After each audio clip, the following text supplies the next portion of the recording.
I just had my third baby, first girl, 10 weeks ago, and her name is Sofia Kate McCravy, and she is just amazing and beautiful and sweet, and our whole family's obsessed with her. And I am so excited today to get to share my journey from having a C-section with my second baby to having a home birth with her.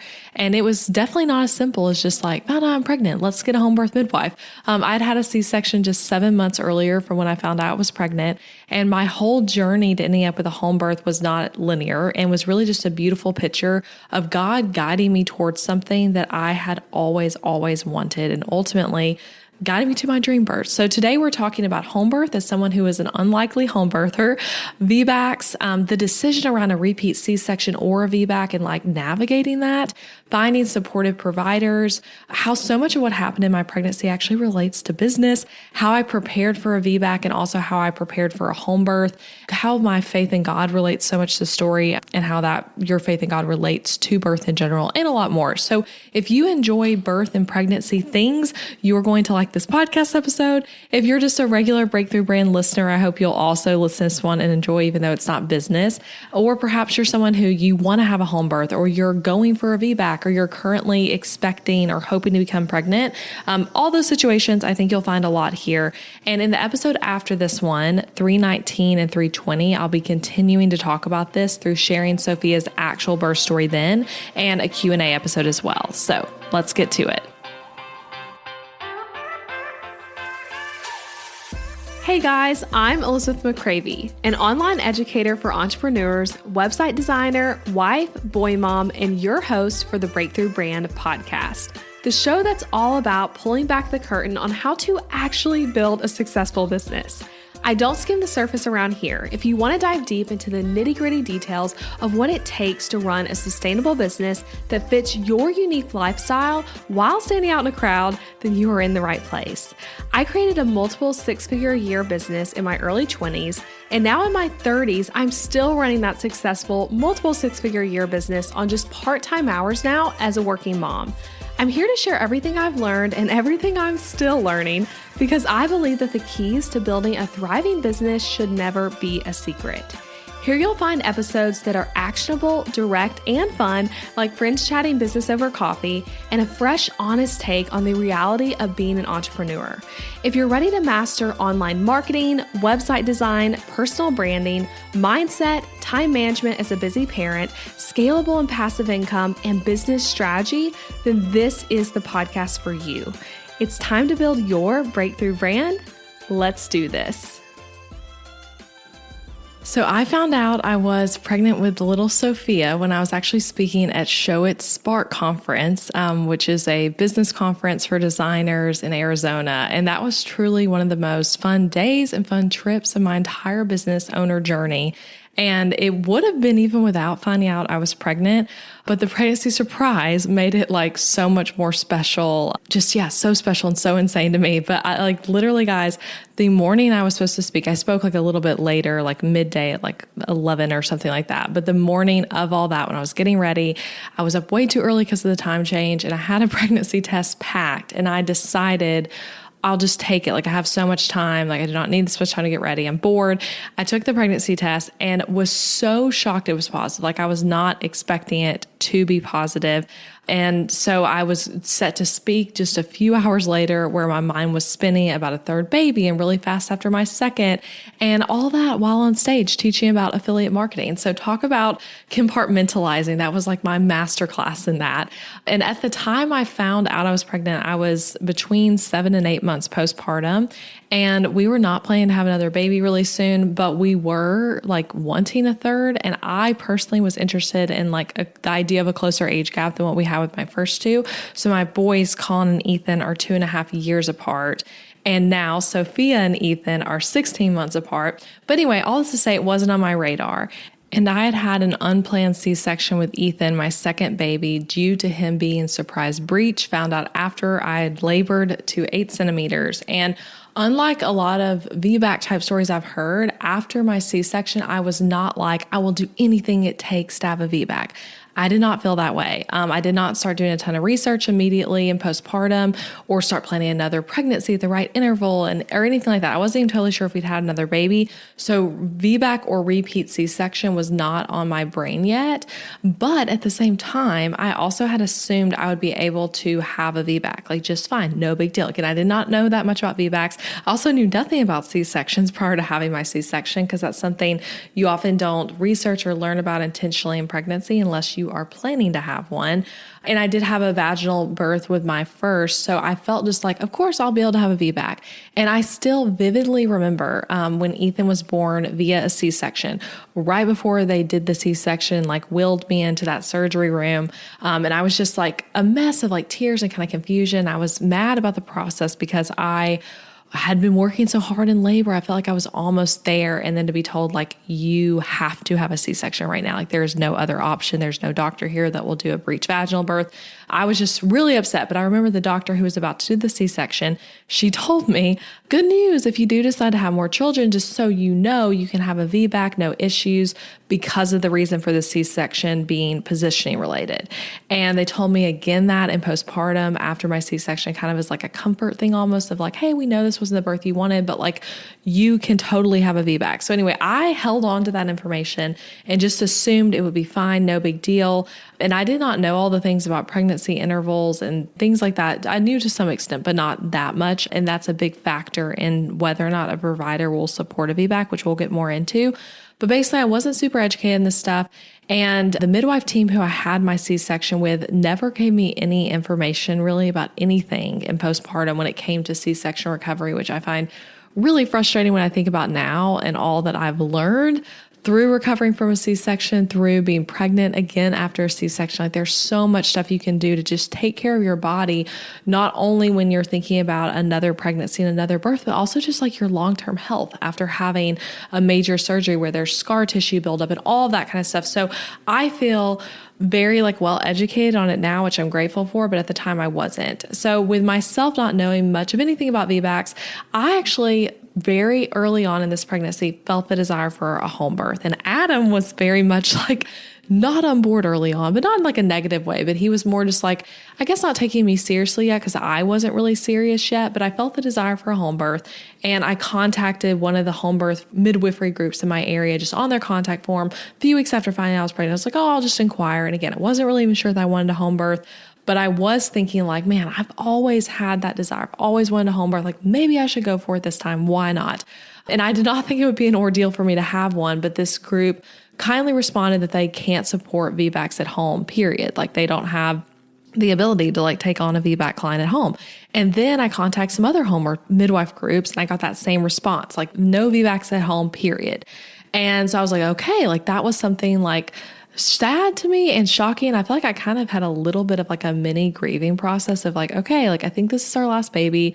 I'm never going to like get to have a home birth. Like, that's sad. So I remember like even processing that with a friend of like, yeah, I always wanted a home birth, but like no one will take me. And so I just, at that point, I started to be back on like, okay, now I'm just deciding like, do I want to try for this VBAC in a hospital? Do I want to have a repeat C-section? I need to like learn about these things. So that same week as I got the news that these midwife groups were not able to do VBACs at home, I had my first OB appointment with the same group.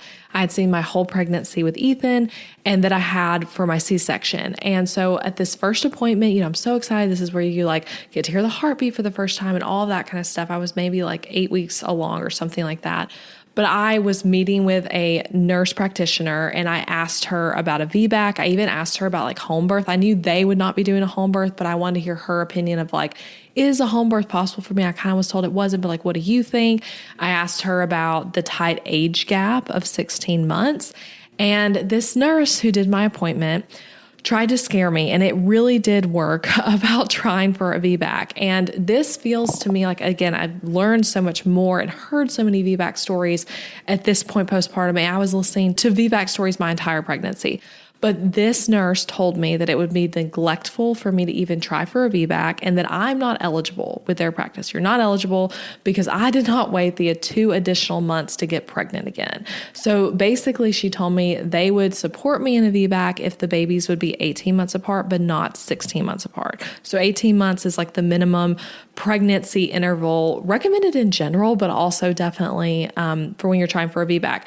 And she also talked to me about death and said some things I will not repeat on this podcast, but I definitely cried in the appointment and also felt a little bit like I was treated like I was stupid for even mentioning a home birth or even mentioning a VBAC. And I was just hit with this news I was totally not expecting. And I was kind of like, this same midwifery group is the one that told me that I'd be a great candidate for a VBAC, but then she was telling me something so opposite of that. So anyway, that was a very disappointing experience and appointment, but led me to really start researching VBACs versus repeat C-sections and the safety and all the risk and a risk of both and all that kind of stuff. So just learning stuff I never knew as someone who wasn't planning to be pregnant again so quickly and who didn't even know if I'd have a baby again after my C-section. So from this point at about like 8-ish weeks pregnant until I was 22 weeks pregnant, I was totally undecided about trying for a VBAC or do I want to schedule a repeat C-section? So like, that's where I was at. I wasn't even like home birth had kind of been a thing on the radar, but then home birth became off the table. So it was more just like,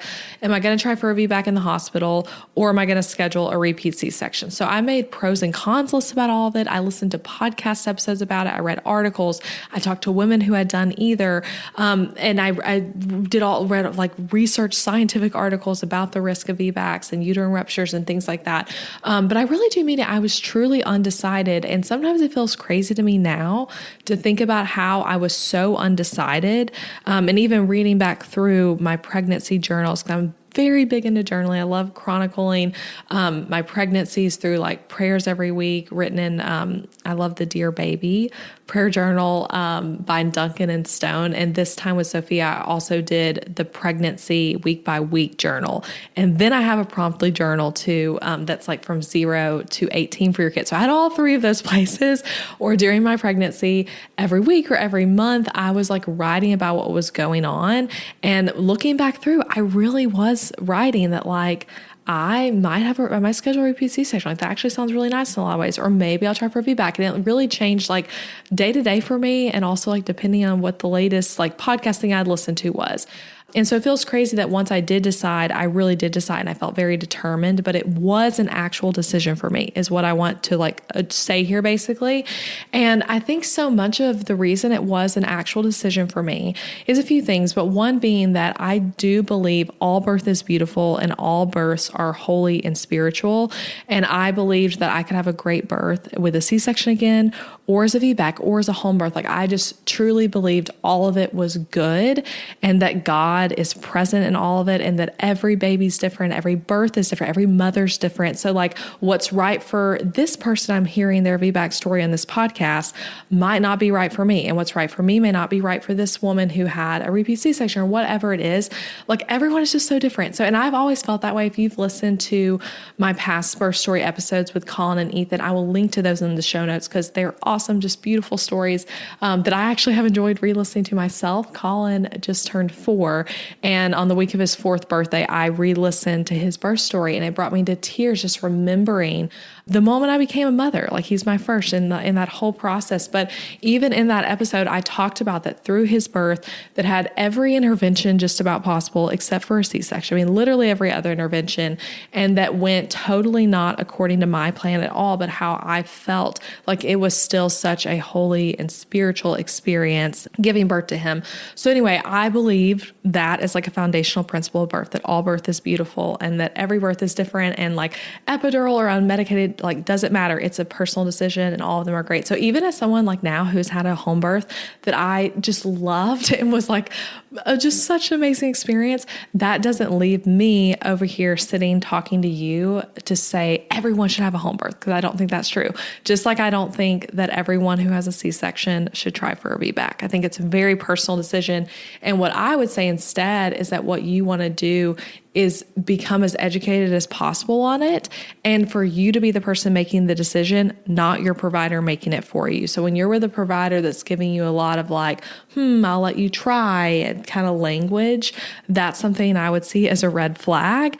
It should be more of like you in the driver's seat making the decision of whether or not you want to like go for a TOLAC, as it's called, trial of labor after cesarean, and then have a provider that's supportive of you in that.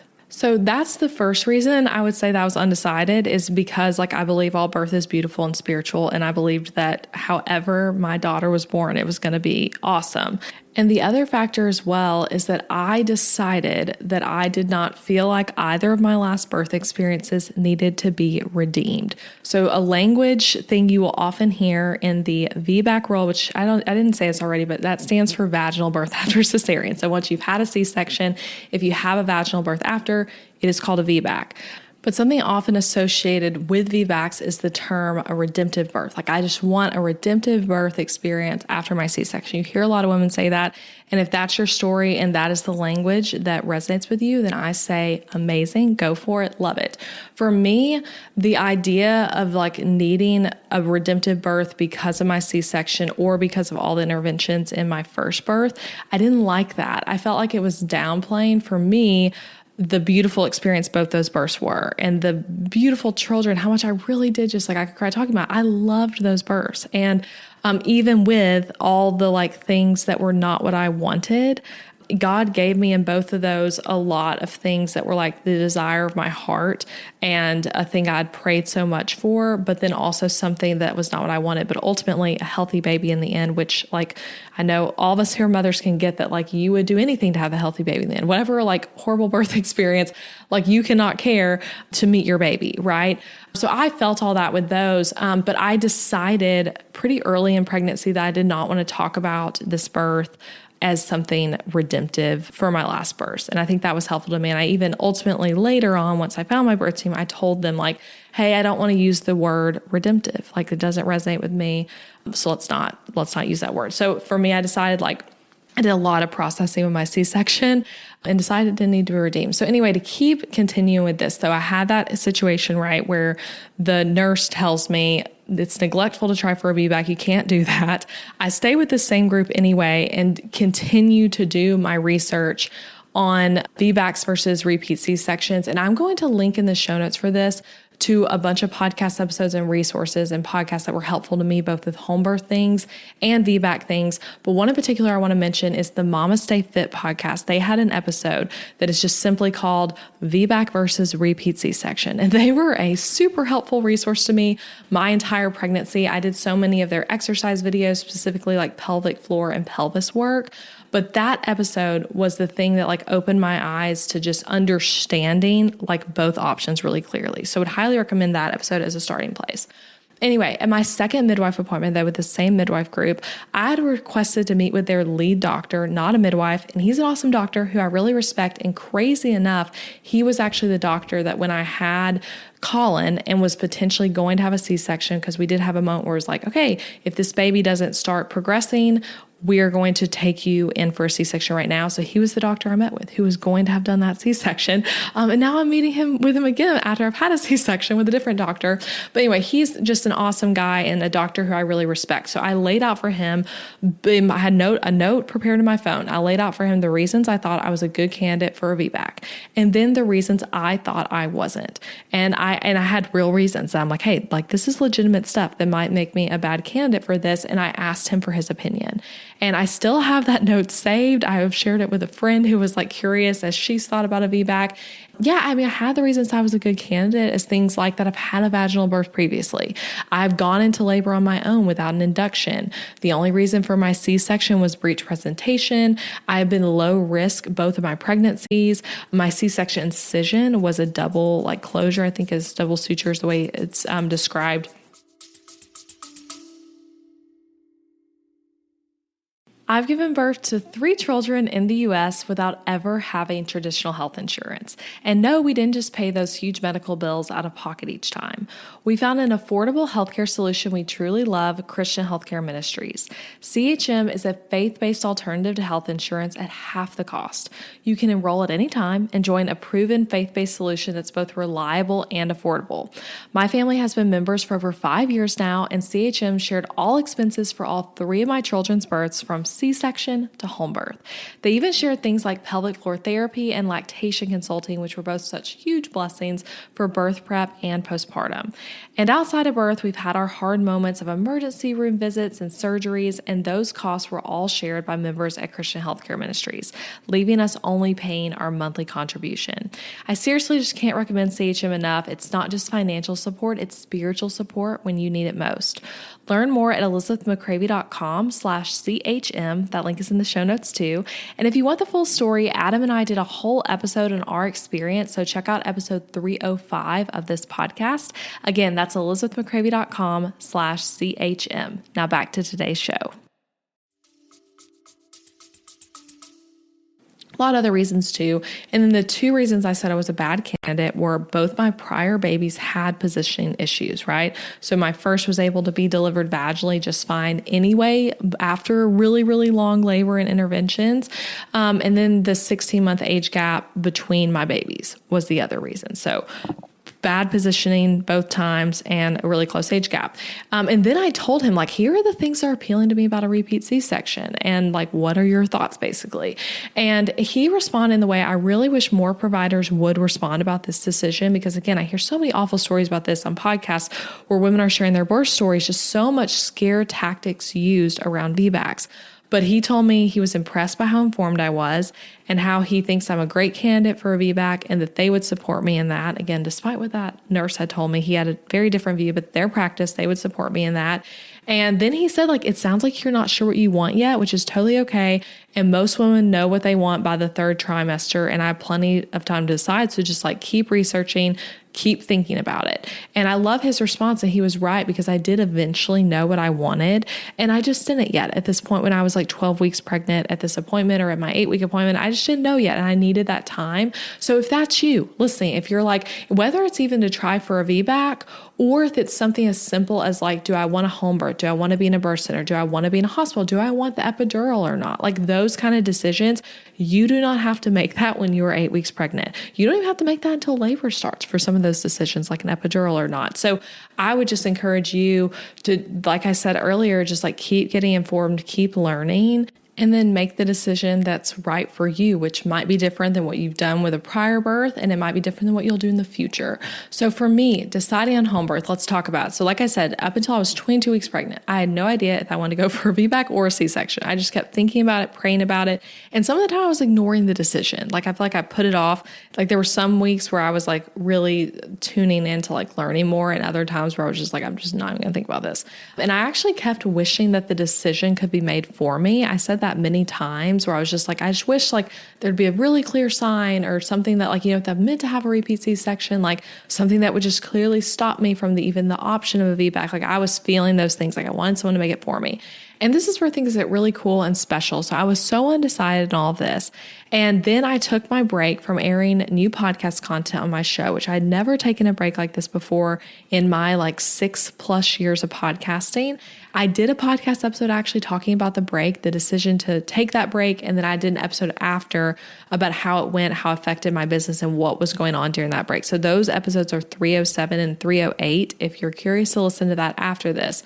But basically I took 3 months off from airing anything and from recording anything new, which when you're always creating content, like I had been for 6 years, it can be really hard sometimes to quiet your mind and go inward more on decisions like this one about birth.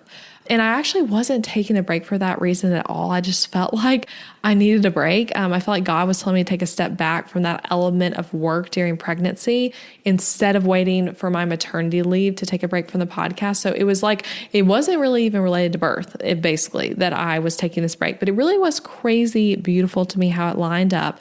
But on the day that the final episode before my break aired, so that episode 307 that I was explaining the break. So at this point I was done recording episodes, right? Because I had recorded that one about a week and a half prior or so.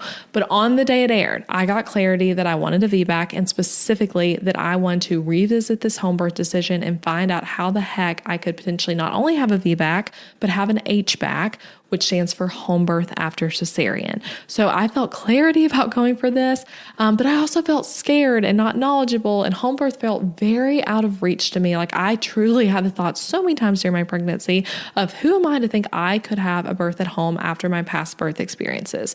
And that's not from me saying that I think it's impossible for anyone to have a birth at home. It was me. Like I'm over here, like had so many interventions my first, had a C-section my second. It wasn't even that long ago. Like, I don't even know if I can do this. Like, that was kind of my mindset at times.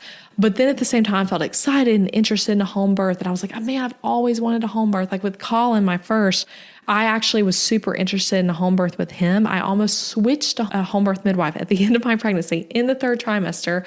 But with him, I was at a birth center, which as a first-time mom, it felt like a good bridge between a home birth and a hospital of like, oh, it's not quite a home birth, but it's also not a hospital. Ultimately, I had to get induced at a hospital with him, but I was with a birth center the whole time. So anyway, it just like, this was something I've always wanted.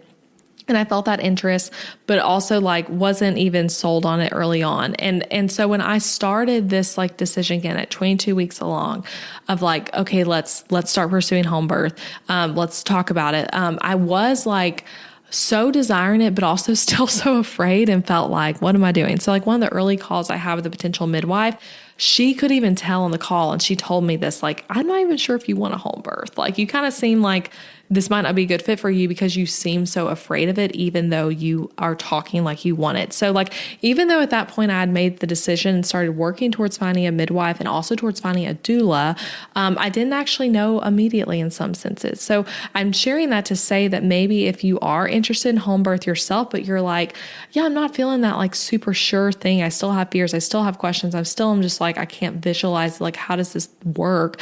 That doesn't mean it's not the right thing for you. It could still absolutely be the right thing for you, like it was for me.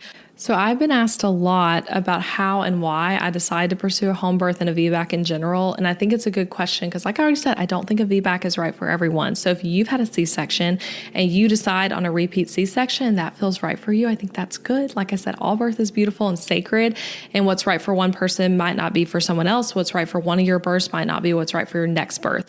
And so I don't think everyone ever should have a home birth either. But the experience was so amazing. I will say, from the prenatal care, which we're going to talk about soon, to the birth itself, it was just an incredible experience. So if you do want a home birth, I say do it, go for it. But also it's okay if you feel like home birth isn't for you. I think a big key with birth is being where you feel safest and most comfortable in your birthing experience, which for me definitely was at home. I think that was actually a huge key to having a really fast labor for me, like being in my own bedroom where I felt safe and secure and snug and all of that. But it's worth exploring options and praying about options and actually really considering like, hey, what are all my options that I could do? So for me, with this decision, I actually did a pro and con list and journaled about it a ton. I even made a note on my notes app on my phone, which if you're a regular podcast listener, you know, I love my notes app. I keep like, it's like my like place I'm like throwing stuff from my brain to all the time. So I love a good note on my notes app, but I made a note that I looked at often and actually ended up sharing with my doula and also with Adam, so they could encourage me in my decision if needed. But the note had 3 categories on it. Okay. First one was reasons I'm confident in my HBAC, which again stands for home birth after cesarean. The second column, so to speak, was why I want a VBAC at home. And then the third one was things that make me confident in my decision. Again, this is how my brain works. And I added to this list over time, and I did legitimately read it multiple times, especially at the end of pregnancy, where I got really scared. At one point, very far into my 3rd trimester, I considered backing out of the home birth decision. And it was like, and I feel like I didn't actually like truly consider it, but I let my mind go there of like, okay, Elizabeth, just because you're just this far into it doesn't mean you can't switch back to a hospital. And I feel like that was helpful for me and made me realize like, no, I really do like trust God with this. And I want to have a home birth. I want to try for it. But I did just have a lot of fear come up that was like, again, not that home birth can't be great and safe for someone else, but like, how can it be for me? So anyway, I'm going to read you though, the 6 reasons I put that I wanted a VBAC. Again, these are very specific to me and everyone has to make their own unique decisions in these things, but I thought it could be helpful to hear why I wanted a VBAC. And I'm also going to read why I wanted a VBAC at home. So, okay, this is just legitimately the way I typed it. Number 1, the labor process is also important for the child, which I can kind of explain that one. There's a whole thing, you can read about it online, but a baby just being in labor, right? You being in labor, your uterus contracting, the baby trying to be born has so many health benefits for your baby over a scheduled C-section. So even if you labor and end up having a C-section, the fact that you labored, whether it was an induction or just started on its own, has huge positive benefits for that baby. And I think I even felt that intuitively in some ways with Ethan's birth, of how, I labored for 15 hours and then had a C-section. And I still felt like so glad I had that labor. And I feel like it was even before I knew that bit of data and research that it was like I knew that like, hey, this was good for my baby that I labored. So that was something that hit me that made me want to VBAC of like, just even try and labor, even if ends up in C-section, is good for my baby. Number 2, the risk of uterine rupture is almost the same for a first-time mom as it is for a one-time C-section mom going for a VBAC. Just no one talks about it. Okay, look this up. This was huge for me when I found this out during my pregnancy, but uterine rupture is the thing dangled in front of women who've had C-sections to be afraid of. And again, sometimes there is a reason for that fear, and there's a lot of different factors that can make someone more at risk for a uterine rupture than someone else. So I'm not trying to say that that does not happen. I know it does, but the actual percentage risk factor for a uterine rupture is basically the same if you are a first-time mom who's never had a baby as it is for a one-time C-section mom going for a VBAC. You are at the same risk factor. But think about it. If you've had a baby before, with your first baby, I bet no one told you that you should be afraid of a uterine rupture, right? Like it's just not talked about. But then when you're going for a VBAC, it's talked about extensively. And again, that risk of uterine rupture goes up with things like a special type of scar. Obviously, the more C-sections you've had, there's a lot of different factors there. But in my case specifically, the risk was the same. And my risk was actually even lower because I'd had a prior vaginal birth. So anyway, worth reading about that yourself, but that was a really interesting data piece for me. Third reason, a uterine rupture can happen even with a hospital birth, even without starting labor. It is a risk I'm taking regardless to have another child. So that was something that was just helpful to me of like, there's a risk here. No matter what, I'm taking a risk by being pregnant again after a C-section. Number 4, I've always wanted a home birth. This is likely our last baby, and I want to at least know that I gave it a shot. And that was probably one of the biggest reasons for me when I think back on this, that it was just like, man, this is something I've always wanted. I feel like God's laid it on my heart. I wanted to at least know I tried. And I tried throughout my pregnancy to make peace with the idea of a repeat C-section happening after labor, with the idea of a hospital transfer happening, all of that kind of stuff. I don't know if I made peace with it or not. It's hard for me to say since it didn't happen. So I want to think I made peace with it, but I may not have, but I wanted to like at least try. 5th reason, my body can do a vaginal birth, and I'm more likely to be allowed to try versus having a repeat C-section if I have a home birth. The home births have a bigger percentage success rate for VBACs than hospital births do. Just another thing you can read about. But I was aware of that like in the home birth situation, I was more likely to be able to move slower and not have the induction on the calendar and all that kind of stuff. Number 6, I know I'll feel more at peace at home if I can let go of fear, probably progress faster in the comfort of our bedroom with my family surrounding me than I would in a hospital, which was so true. I ended up having a really fast labor, and it's so cool. I'll share this more on her birth story episode, but my midwife actually suggested that it could even be defined as a precipitous labor, which again felt so out of reach for me as a concept. That's a labor where active labor is 5 hours or less, but things ended up just being really fast. I think a big part of that was being at home. And I'll read you a few of the reasons I put that I wanted a VBAC at home. So I feel like God is telling me this is the kind of birth he has for my last baby. Second one, I've always wanted a home birth. That was my original desire with Colin. Even if I don't get to stay home and have to transfer, the home birth midwifery care is amazing.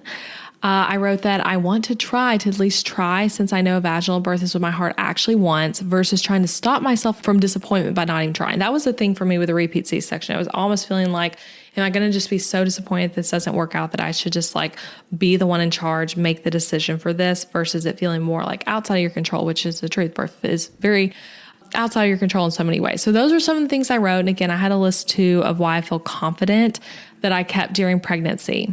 So again, at this point, once I started to really think like, okay, I think I want a home birth, I started to pursue finding a midwife and also finding a birth doula. I did not have a doula yet, because if I had gotten a scheduled repeat C-section, I would have skipped having a doula. So both of those were birth team people that I was like, okay, I'm going to find these people. I also at this point was looking into having a chiropractor and starting pelvic floor PT. Like I was like halfway through pregnancy, like, all right, let me assemble my amazing birth team. So my midwife search though, guys, felt impossible for a few reasons. One, I was over halfway done with my pregnancy, which means midwives were booked up already for my due date. And transferring care in pregnancy is hard, even with like a regular OB. I know many of you guys listening may have done that, but it's even harder when it's like a home birth situation because it's one person you're booking with versus like a team where it's like whoever's on call. It's like, you need this one person to be available for like your due date window. A second reason, my due date was 7/7, July 7th.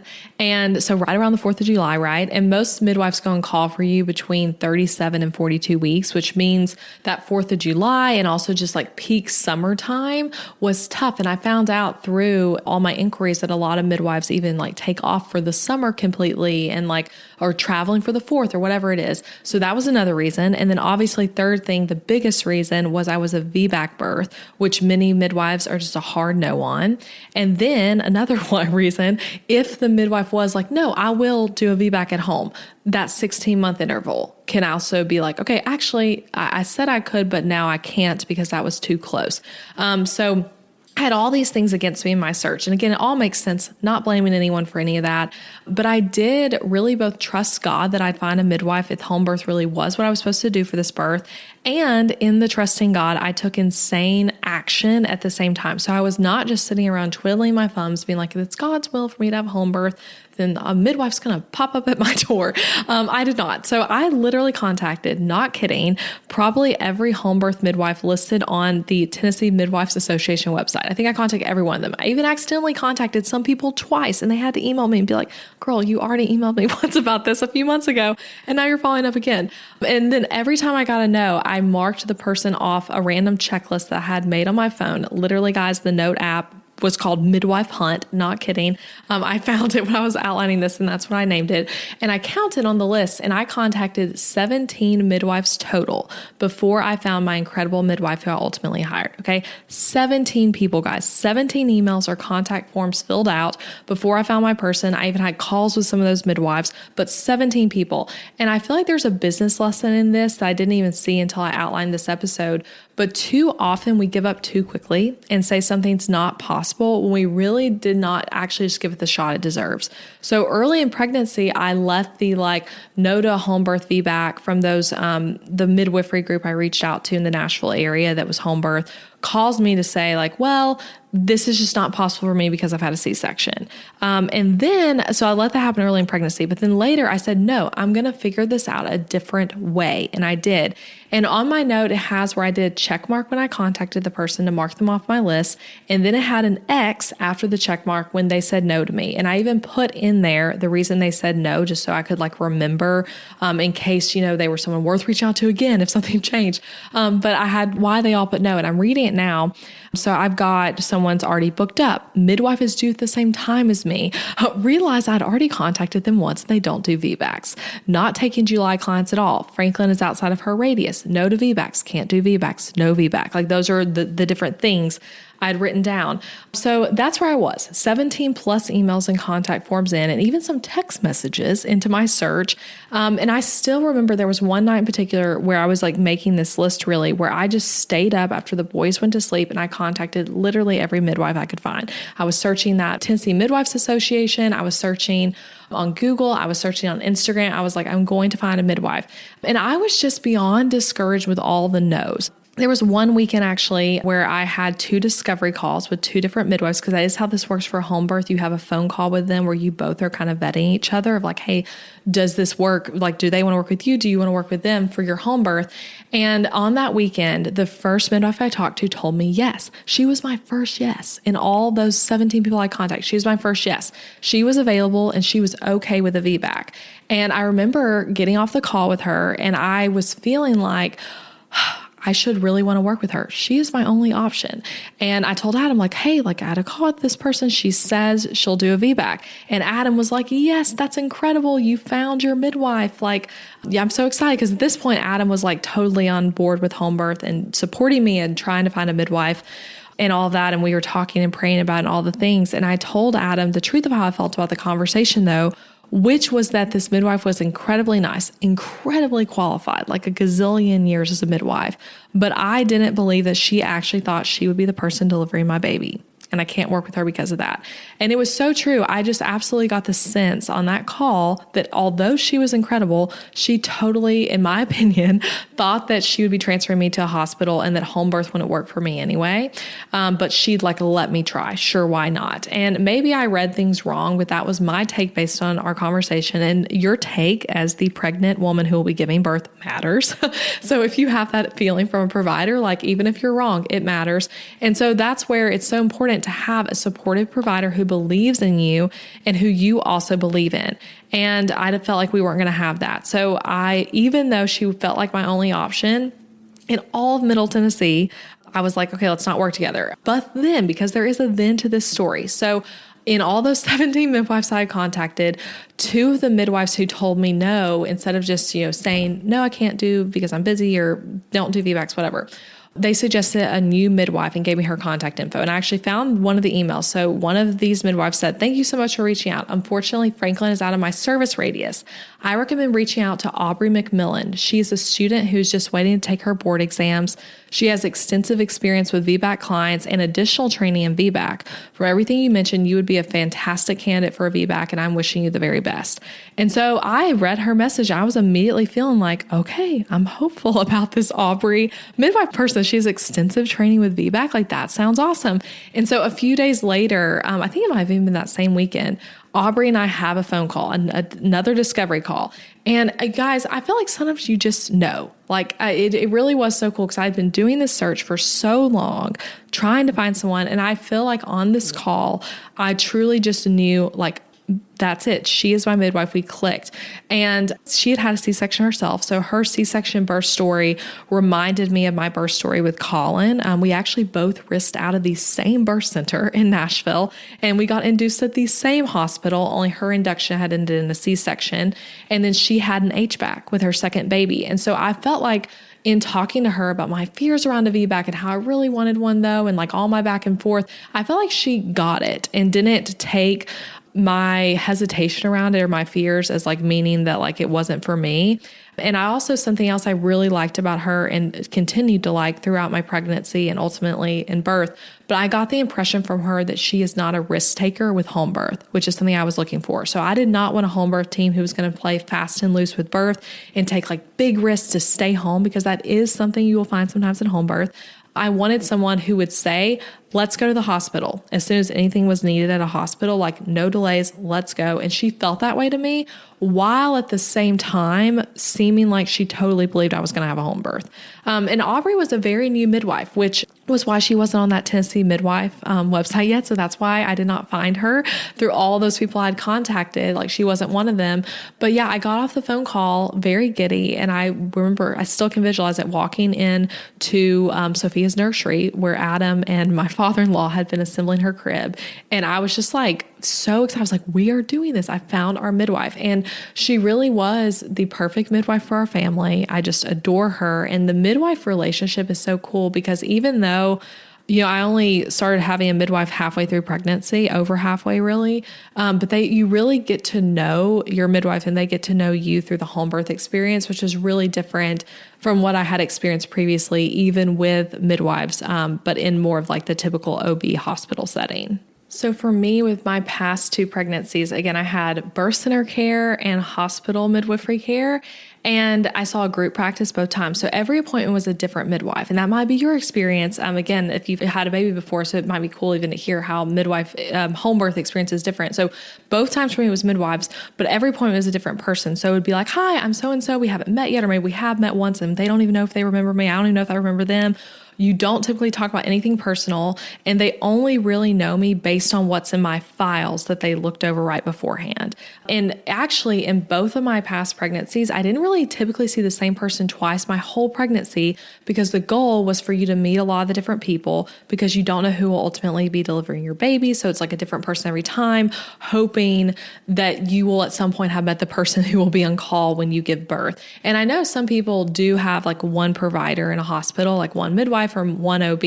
And I think that's great. But for a long time, I always was like, oh, I love the like rotating care thing. But like now that I've experienced both, I really like the having the same person the whole time.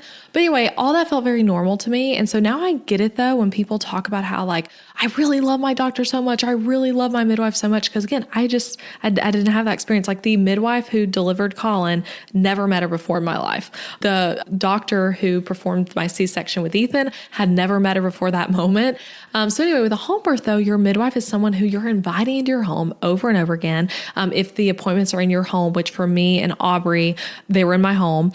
They are someone who will be around your spouse and your other kids a lot, who will get to know things about you more as a person, and who really isn't there just to deliver the baby. But again, in my experience with Aubrey, she offered a lot of emotional support too, and even more support health-wise beyond just the pregnancy. Like, guys, I'm going to get into it, but like, I think I also had like my healthiest pregnancy yet, even with a third, even after a C-section, even with the close interval, and even with coming into pregnancy with some things like low iron and low vitamin D and things like that because of the close interval in pregnancies. Anyway, though, it's bizarre to me because sometimes when people hear, and again, this might be you listening, so hopefully I can help clear some things up, but it's bizarre that sometimes when people hear home birth, they also hear with that no prenatal care, or she's birthing alone. She's just going to be her and her husband in a bathtub. And some people actually do that, but that is called free birth or unassisted birth, which is very different than a home birth, even though those are often at home. But it's not the same as a home birth. And I personally would never, ever do a free birth or decline prenatal care. I think that doesn't, I could get into that. I'm not going to, but that's not me. And not most people who are having a home birth either. So if you've had that perception of home birth, you aren't alone though. I actually saw that reaction so many times in my pregnancy from people where I would say like, I'm having a home birth. And then they're like, oh my gosh, like, so it's just going to be you alone having a baby. And I'm having to explain to them like, no, I'm actually having like the best prenatal care I've ever had. And there will be 2 midwives there and a doula and like other people. Like it's just, anyway, it was a lot of like explaining that for me throughout pregnancy. So it definitely is perception, but let's talk about the prenatal care. Cause like I said, this was the best prenatal care I had between all 3 pregnancies. And again, if you are someone who you're like me and you're like, I'm interested in home birth, but like, what the heck does it even look like? You have no mental perception for it. Hopefully all this information will be helpful because this is stuff I feel like I wish I would have known even because it does just feel like so foreign when you're so not used to it. So like I had said, she came to my house for every appointment. And some midwives you go to an office setting when you're having home birth, but with her, she came to my house. Most appointments were in my living room, just sitting on the sofa. And this was so convenient too with other kids to take care of and as someone who works from home. So there were appointments where like I would be sitting here in my office and then see her walk up to the front door, stop what I was doing for work, and we do our appointment. Other times where like she was coming on a day where I didn't have childcare and the boys are both napping and I do my appointment with her, or where Colin and Ethan are at the appointment, which was so amazing having them both there and getting to like experience prenatal care with them, which I did not do. I didn't bring Colin to any appointments with Ethan just because I always just tried to do it on time I had childcare. And I love doing things like blood work in my living room, even on my couch. Like it was so weird to me at first. Like I remember the first, maybe the second appointment, she drew my blood to do like lab testing to like get a baseline for where I was at this point in pregnancy to see what supplements and things we need to work on and change. And it was so weird not being a medical setting, but it also helped me see how birth can just be a normal thing.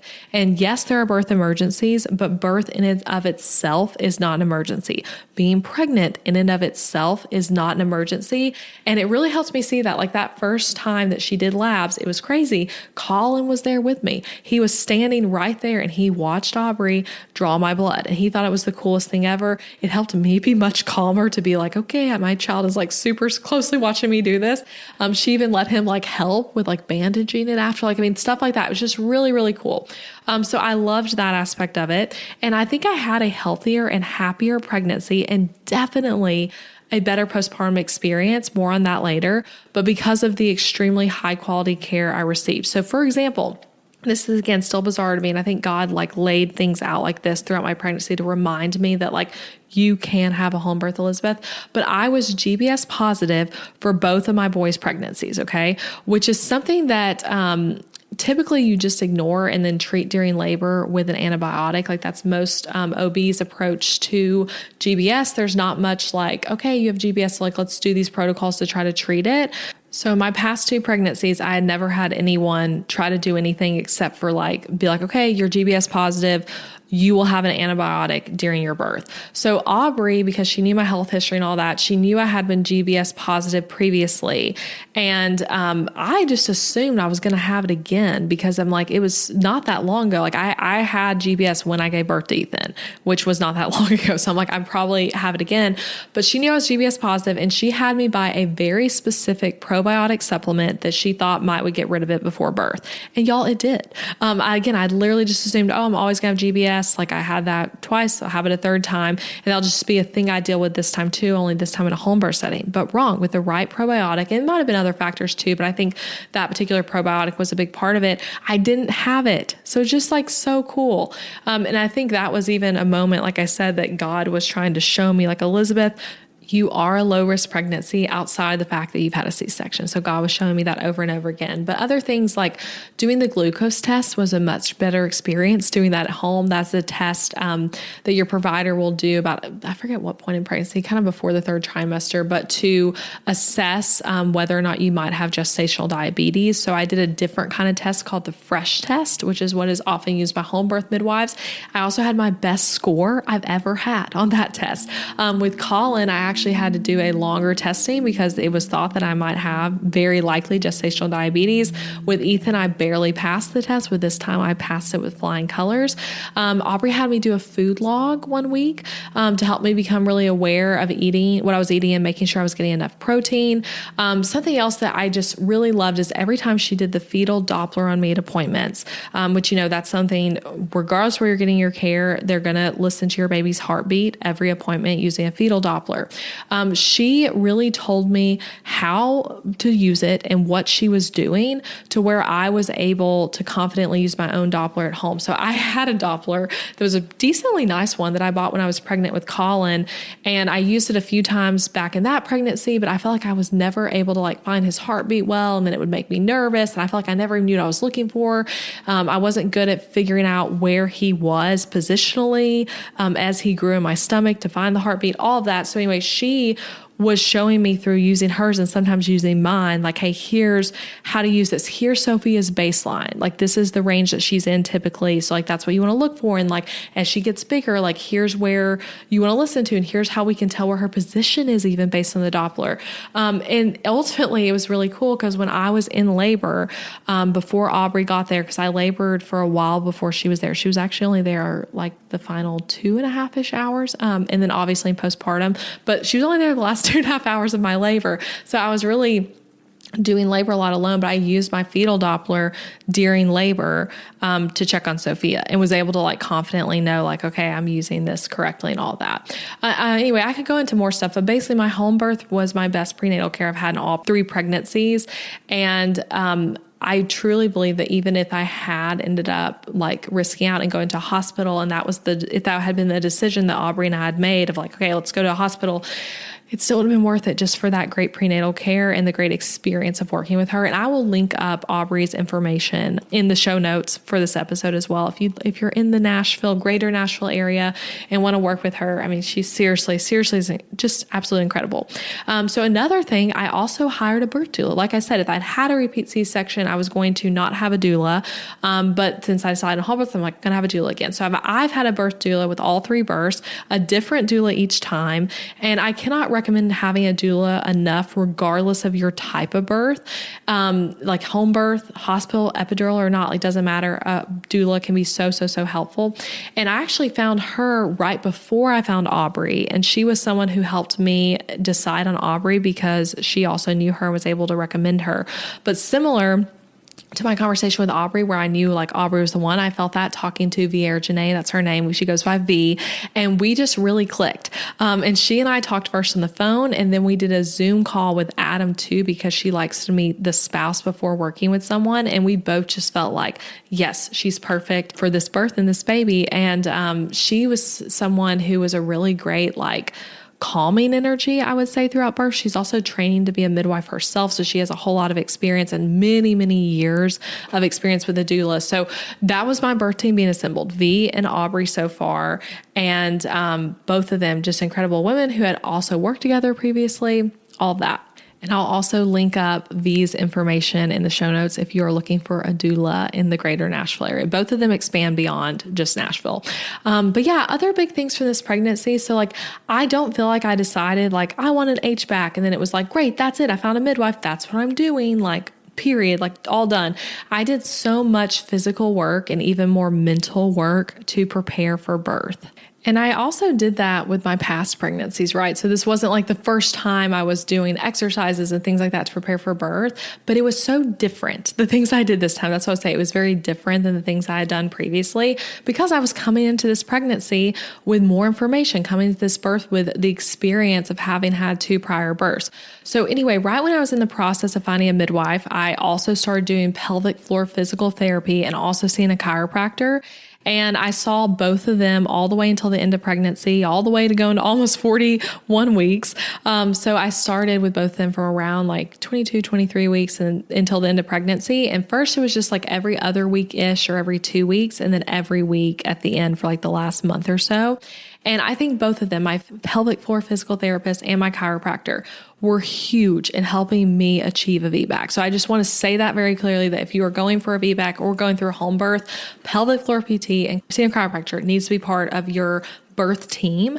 And guys, and this is going to be a lot of you listening, so I want you to hear this. I did not know what a pelvic floor physical therapist even was until doing it. Like I had no idea. I'd heard that term. I think many people have an incorrect perception of what it is, but I had heard, hey, it's helpful after a C-section to do what's called C-section scar tissue mobilization, which can help improve your scar and prevent complications in future pregnancies. And also just like help with your overall health. Like for example, women who've had a C-section, if you don't take good care of your scar, it can be possible for you to have hip issues later in life because of scar tissue buildup around your hips. So like I knew it was really helpful to do that. And so I was very interested and all in from that. But it was so much more than that though. So like my pelvic floor physical therapist, she gave me exercises to do at home to strengthen and stretch my pelvic floor and to also work on my C-section recovery while being pregnant. And there was also a lot of work around just preparing my body for birth in general, working with her. Like it was seriously incredible. I'm seeing her still postpartum, but I see Ashley Carley at +1 Pelvic Health in Franklin, Tennessee. Again, I will link that in the show notes. But I cannot recommend her enough and their practice enough. Truly, like she was and still is just such a gift to me. And I will share more about this when I share my birth story, but she was someone who really just believed in me around getting my VBAC at home when I was struggling to believe it could happen for me. Like when I was feeling like, gosh, I just don't know if I can have a VBAC or have a home birth. She was someone who just like had so much confidence, like this is going to happen for you. And I can't wait to hear the story of that happening. So she's amazing. Pelvic floor PT, like go do it. Regardless of if you've had a C-section or not, it's just a great way to help prepare your pelvic floor and your pelvis alignment, all that for birth. Like I said, I also saw a chiropractor from around 22 weeks on, and so helpful to both feel better in my body during pregnancy with like all the aches and pains that come up, but also for birth prep. And something that's so crazy to me that I'm very excited to use this moment on my podcast to talk about, but that no one talks about, but injuries to your pelvis at any point in your life can actually affect how birth goes for you by affecting how your baby has to work to navigate your pelvis to be born. And that seems very obvious that that would be the case, right? That like a pelvis injury and your pelvis being misaligned would make it harder for like, because the baby's working through a lot of stuff to be born. But it feels obvious that that would be true, but no one really talks about it. And your provider has probably never directly asked you, like, have you had pelvis injuries at some point in your life? So for me though, I actually learned this was a thing after my first baby, Colin, where my labor was just incredibly long. It was 44 hours induction. And yes, I mean 44 hours where I was actually like in labor, not just 44 hours at the hospital, but it was so long because he couldn't navigate my pelvis. And he was in a really wonky position where his head was kind of like up against my hip more instead of being pointed down. And then of course my next baby was just completely breech. Like it was like my babies were like not positioning themselves well to be born.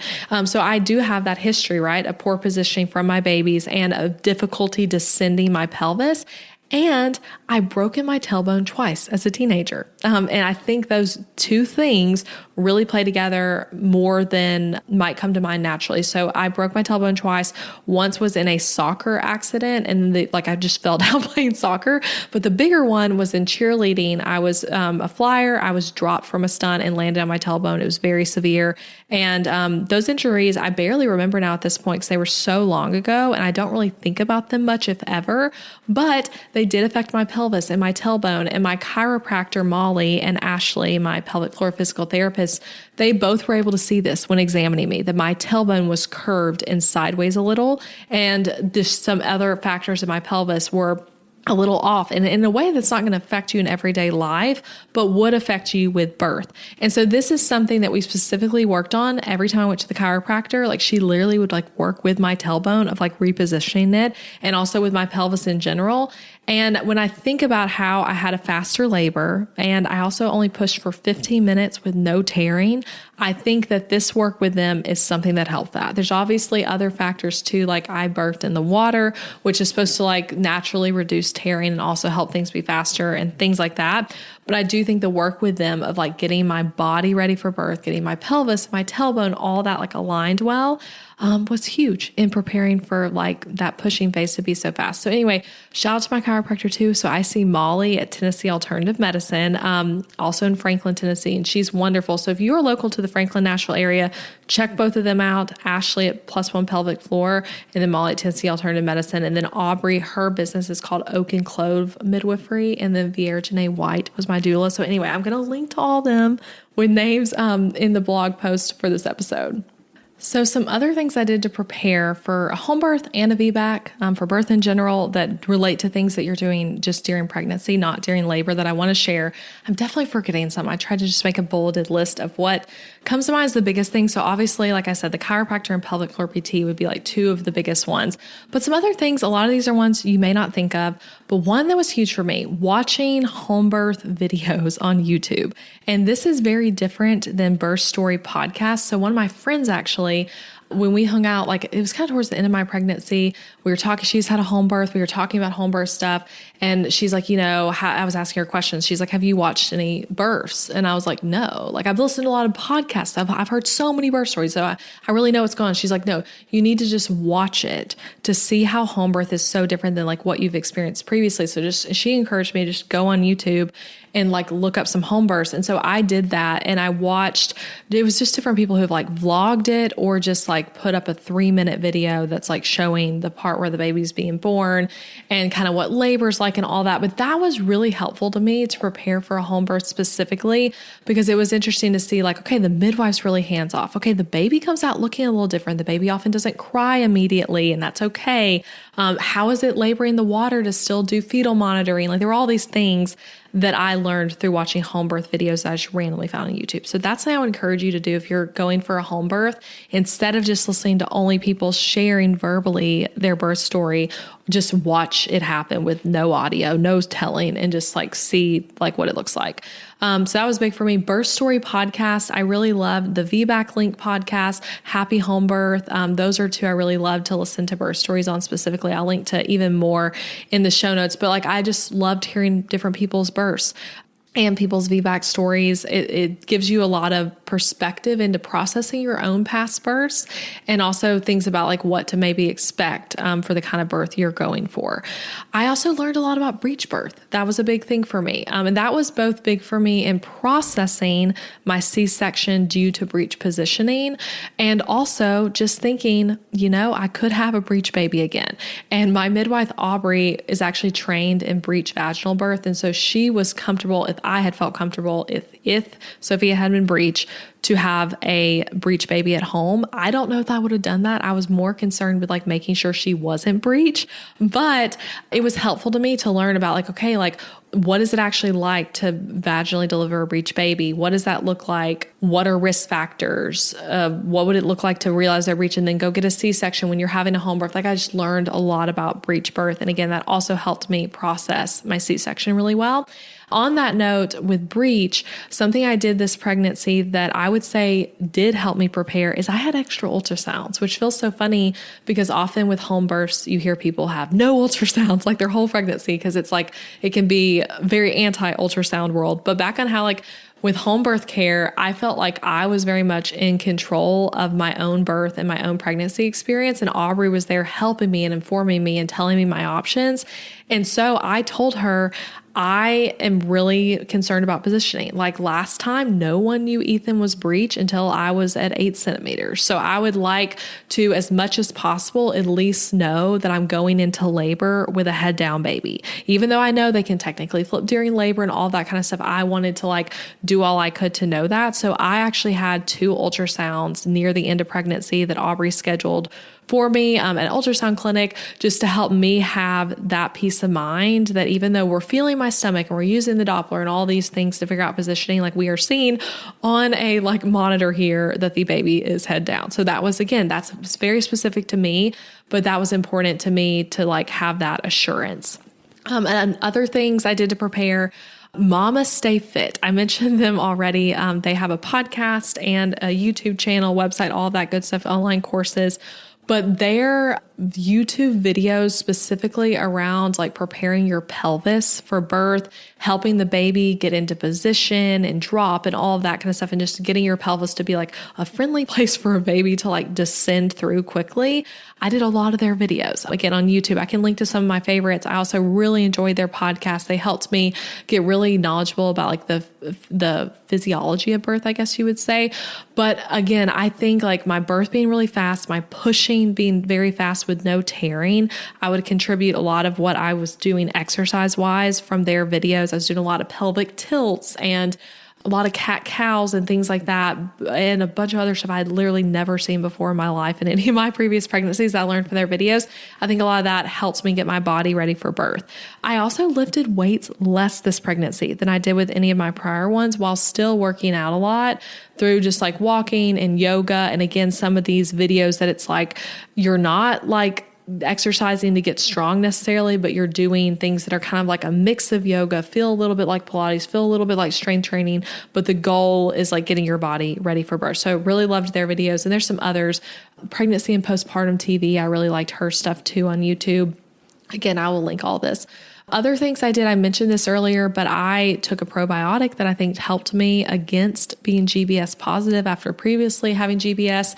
And I went into this pregnancy having low iron and also low vitamin D, and I was low in some other areas as well. And that's a common thing that can happen when you're having pregnancies really close together because your body hadn't healed and hadn't gotten its vitamin stores up enough yet from the previous pregnancy. So I took 2 different iron supplements at different times and also a vitamin D supplement. But that was something, Aubrey was doing my blood work a few different times in pregnancy. And when we'd get the results back, we would like look at the results and then she would assess, okay, like let's actually up this iron. So I was doing things like beef liver, and then also towards the end and now still in postpartum, I'm doing an iron supplement that's like extreme iron repair is like kind of the concept. So really helping you like get those iron stores up. And again, that's so helpful in birth and in postpartum to have strong iron, and good iron levels. So that was something that I think was big, and that vitamin D supplement. I also was hydrating a lot, and I had liquid IV in my water at least once a day, most days. So just to keep myself really, really hydrated. And then another thing I did that, again, this was so personal to me, but I did not do any inversions in my pregnancy. Inversions are often a thing that you'll see in a lot of like pregnancy workout videos and stuff where you're like kind of getting the baby out of the pelvis through an inversion, and then you're getting into a different position and helping them like drop back down. And I did a few inversions, I guess, at some point of like downward dog and things like that. But I did not do like the forward leaning inversion where you're like basically completely upside down and stuff like that. Cause I just had fears around breech. And I'm like, I want like, once I know she's head down, I just want to like keep her that way. So I was focusing on other things besides inversions. And then at the very end of pregnancy, from I think one of the supplements you start at 36 weeks and the other one's maybe at 37 weeks. They both tell you on the labels, but I did the supplement Dr. Christopher's Birth Prep, which I did that with all 3 of my pregnancies. Okay. So does this stuff work? Maybe, maybe not. I don't know. I had a really long labor taking Dr. Christopher's, and I had a really short labor, and I had a C-section. So I don't know, but I took that supplement from like whatever week it tells you to start to the end of pregnancy. Actually, I took it until I ran out because I had some left over from Ethan, and I just took some of that or something. I can't remember. And then I took another supplement where I had never taken it before. It was a tincture called Happy Birthday that I actually got alongside my home birth kit. And I took that again from like maybe 37 weeks or so until I ran out, which I ran out at around like 40 weeks pregnant. And then she was born almost at 41 weeks. So I like doing those kind of supplements. I also did red raspberry leaf tea and nettle tea. I did red raspberry both as a supplement and through like drinking cold red raspberry leaf tea I would make. So those are some things. And I could do a full episode if you guys were interested in it on like just diving deeper into some of those birth prep things instead of just like breezing through them.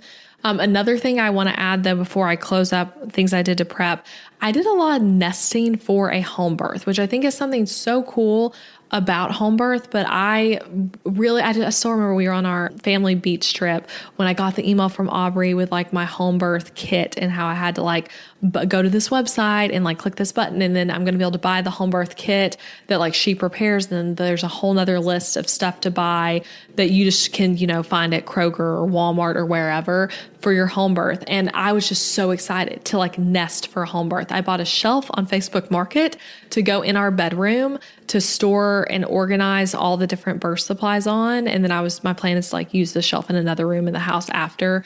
But I, had that set up, and that was just like, I think it was both fun for me, but also good birth prep. Even though on paper it's like, well, why is all like organizing a shelf? Like obviously that's good for birth. I think it was good, like mental prep is a better way to phrase it. Like me getting so prepared and nesting and preparing in this way for birth was really good birth prep for me, and really fun, just so enjoyable. Like I loved that preparation aspect of a home birth. Something else I did is I had a really well-packed hospital bag and a really well-planned hospital transfer plan, which again, everyone is so different with birth. But for me, having that transfer plan, having the hospital bag packed was something helping me prepare and feel confident in a home birth. Because if I were to have to transfer, I want to set myself up as great as possible to continue on having a good birth experience, to not be at the hospital all of a sudden and be like, I don't have any chapstick, I don't have a change of clothes, I don't have a toothbrush, like whatever, I don't have any snacks.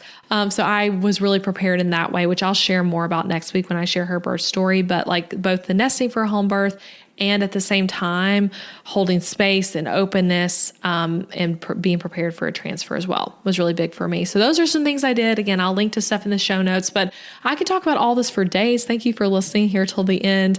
And I hope this was helpful. And do let me know if you want further episodes on any of these topics, because I really do truly love birth and pregnancies and all the beautiful uniqueness of each experience. I think in another world, in a future career, I could see myself working in the birth world because I really do just enjoy it so much. But that is a bit of the behind the scenes of my pregnancy, choosing to home birth, finding a midwife, all of it. And next week, so the episode right after this one, if you're listening to this to the future, you can just go listen to it now.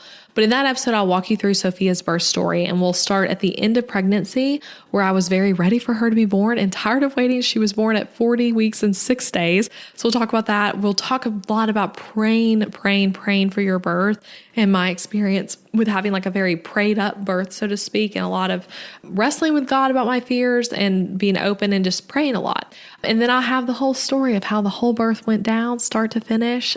A beautiful like 9 hours of labor, potentially more, just like 4 hours of active labor, quick pushing, and just having like a beautiful dream home birth experience. So come back to listen, or if you're listening to this after this has already aired, go to the next episode to hear it. And that is going to be episode 319. And then episode 320 is also continuing on this birth conversation. So anyway, thank you again so much for listening. I hope this was helpful and encouraging to you if you are trying for a VBAC or a home birth or wrestling with those kind of decisions. I hope this helped you some in your journey there. Bye for now. Thank you for listening to the podcast, friend. I appreciate you being here. That just flew by, didn't it? Hey, if you enjoyed this episode, I really want to encourage you to check out my website where you will find tons of resources to help you grow a profitable and sustainable business. Over on ElizabethMcCravy.com, you'll find things like free workbooks, guides, quizzes, lock screens, and checklists to encourage you in your business, help you grow, and give you practical solutions to many business problems. You'll also find my top business tools. Yes, I literally list out all the major ones for you on my website, and I even have a lot of special discounts and offers for you guys to snag as you try these products, services, and softwares. If you want to take the podcast content and make it super actionable, my resource page is here to help. So go to elizabethmccravy.com/tools to access everything. I hope you have fun exploring all of it over there. And if you loved this episode, leave a rating and review for the show wherever you're listening or share with a friend. That's a great way to support the podcast, and I appreciate it so much. Thanks again so much for listening. I'll be back next week with a new episode. Bye for now.